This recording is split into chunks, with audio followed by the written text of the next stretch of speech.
I don't think there is a person in world cricket who does not think India start this tournament as favourites.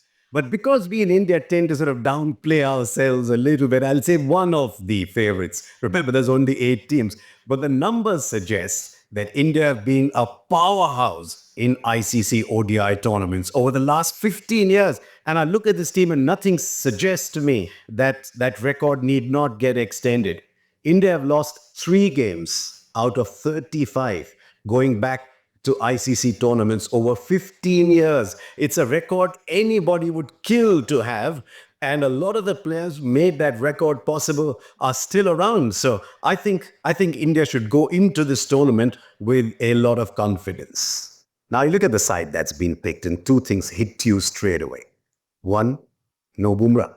Whatever fall the game he's played in recent times, you look at the team and say, Bumrah is there. If there's a problem, Bumrah is there. You need wickets, Bumrah is there. You need to close a game, Bumrah is there.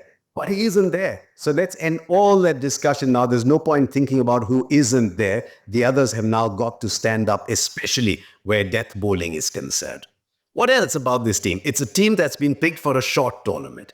If this was a 7, 8, 9 match tournament, I have no doubt in my mind India would be playing a spinner less and maybe a fast bowler more, or maybe even a better ball, but definitely not going in with 5 spinners.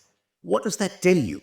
India are carrying all their options with them and saying, right, let's see what happens. But they're making the assumption that the wickets there will be good for a 3-spin setup. India are committed to playing a 3-spinner setup anyway. But if you look at the numbers traditionally, Dubai has not been a great spin bowling country.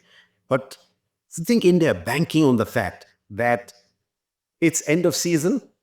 There's been an ICC tournament played there. There's been a whole IL-20 that's been played there. Interestingly, in the early stages of the IL-20, sort of you're getting 130 kind of scores. In the last 4 games, this started moving up to 170, which suggests to me that you can prepare good pitches even towards the end. But India will go in with a 3-spin strategy because that's what they're comfortable playing. But that's also what gives them their best balance in the tournament.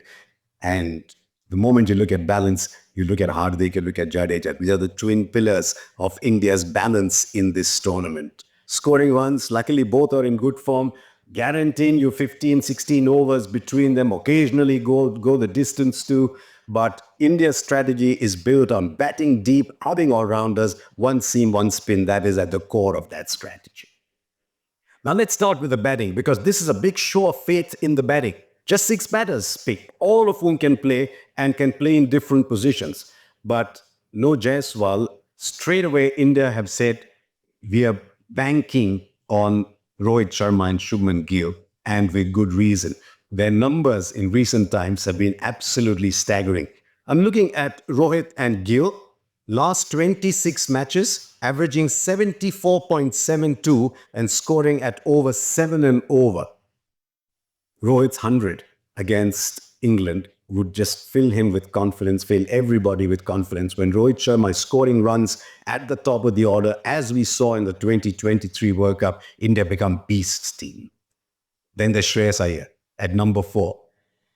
You always wonder, there's always a little bit of doubt around Shreyas Iyer, but his numbers at the 2023 World Cup were sensational. You look at his numbers in domestic cricket across all formats. He's had a fabulous season in domestic cricket. He's looking good. He's getting runs against the short ball.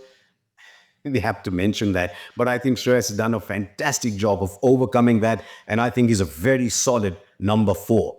Then you see 5, 6, 7. India have tended to use Akshar Patel at 5, KL Rahul at 6. Now, I don't understand the logic of playing KL Rahul at 6 because his biggest strength is in controlling the middle overs, batting in the middle. That's what he did very well at the World Cup of 23. But India want a left-hander up. So it's almost tempting to say, look, if KL Rahul is going to bat at number 6, you might as well replace him with Rishabh Pant. But if you play Pant, then you don't need Akshar at number 5. So that's something India have got to resolve. I won't be surprised if India actually say, look, let's go in with the game-changing skills of Rishabh Pant. Again, there's more promise than actual reality, but the left-hander at 5, then that changes your side too. But I think that's one of 2 decisions that the team management will have to take depending on how the players are looking.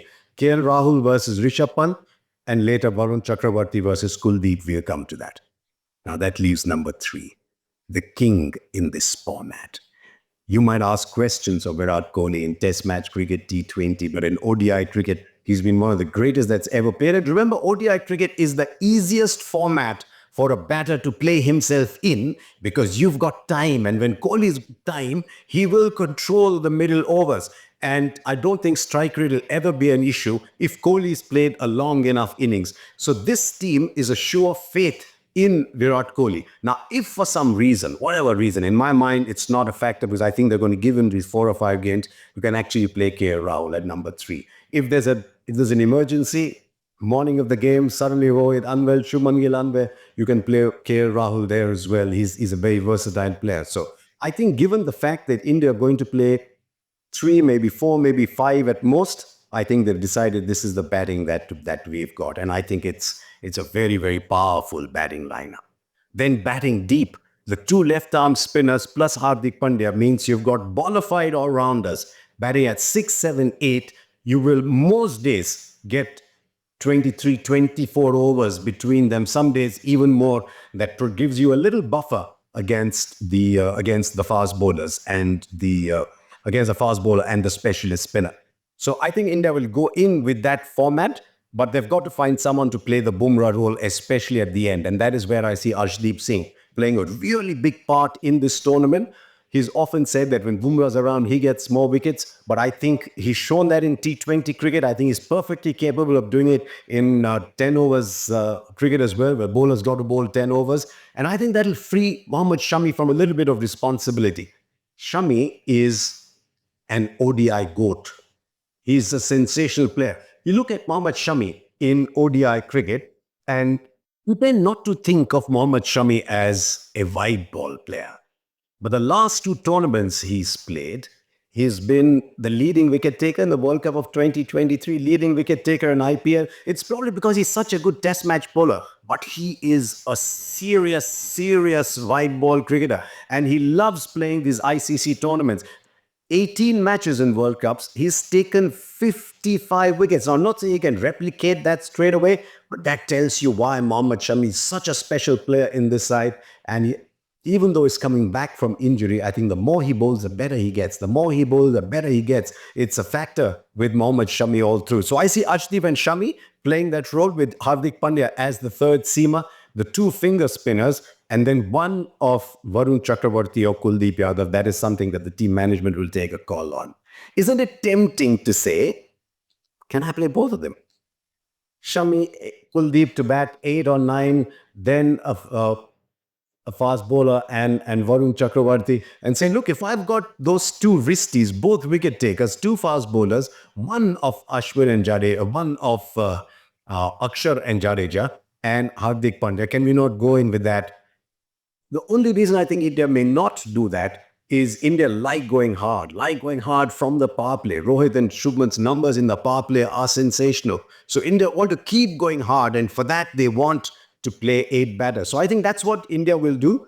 Play one of those 2, continue playing the 2 lefties, and bat very deep and just hope to outbat the opposition. I think even without Bumrah, this is a serious side. If Virat Kohli hits form, if Rohit Sharma can be a powerhouse at the top of the order, then I think India will take some stopping. And that is why I said, I think India will start favourites in this tournament. So thank you for watching, and do subscribe to this channel.